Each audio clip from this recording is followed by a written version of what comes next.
ආයිබෝවන් සුබ දවසක් හැමෝටම. අදත් ඔන්න මම ඔයාලට අස්සසුම වීඩියෝ එකකින් ඔයාලගේ ගෙදරටම ඇවිත් තියෙනවා මගේ channel එක හරහා. ඉතින් ඔයාලා මට subscribe කරලා සහයෝගය ලබා දෙන්න. මම අද ඔයාලට කියන්න යන්නේ අස්සසුම මෙන්න දැන් අදියර 4කින් තියෙනවානේ. ඒ කියන්නේ 2500 50 10500. ඉතින් මේ අදියර 4කින් දෙන මේ අස්සසුම බොහෝ දුරට 2500 5000 යන දීමනාවල් ඒවා කපා හැරලා ඒ පවුල්වල ඉන්න තරුණ තරුණියන් හට රැකියා අවස්ථා ලබා දෙයි කියලා රජය මගින් වැඩසටහන ක්‍රියාත්මක වෙයි කියලා විශ්වාසයක් තියෙනවා. ඉතින් ඒ අවස්ථාව ඔයාලට අනිවාර්යයෙන්ම ලබා ගන්න පුළුවන් වෙයි. ඉතින් මං හිතන විදිහට දැන් 2500 5000 යන දීමනාවල් වලින් ඇත්තටම අපිට ඒක හැමදාම හම්බුණත් නැතත් රැකියාවක් කියන එක බොහෝ දෙනෙකුට වැදගත්. ඉතින් ඒ නිසා අස්සසුම එම දීමනාවල් කැපිලා හරි ඔයාලට ජොබ් එකක් කියන්නේ රැකියාවක් හම්බ වෙනවා නම් ඒක සෑහෙන වටිනවා. ඉතින් මෙම වැඩසටහන රජය මගින් ක්‍රියාත්මක කිරීමට බොහෝ දුරට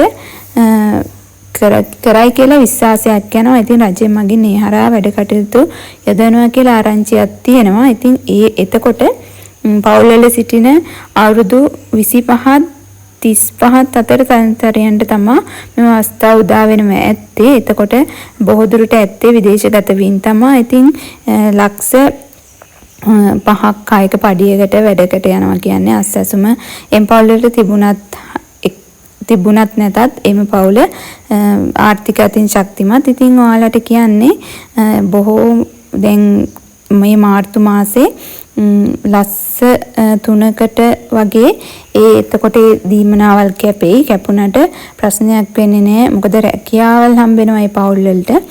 ඒක ඉතින් ගැටලුවක් නෙවෙයි අස්සසුම කපන එක. ඉතින් ඔයාලා මගේ YouTube channel එක හරහා සම්බන්ධ වෙලා ඒ ගැන තොරතුරු ලබා ගන්න. ඔයාලට මට නිවැරදි තොරතුරු ආපු සැනින් ඔයාලා දැනුවත් කරන්න මම ලෑස්ති.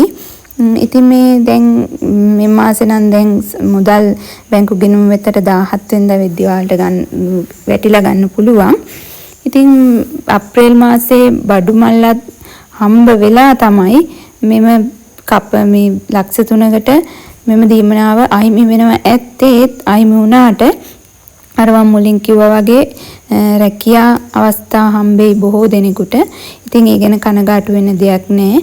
ඔයාලා මාත් එක්ක සම්බන්ධ වෙලා වැඩි තොරතුරු දැනගන්න. ඒ වගේම මට subscribe කරලා ඔයාලා සහයෝගය ලබා දෙන්න. ඉතින් මම ඔයාලගෙන් ඉල්ලන්නේ එතකන් සතුටින් පරිස්සමින් ඉන්න.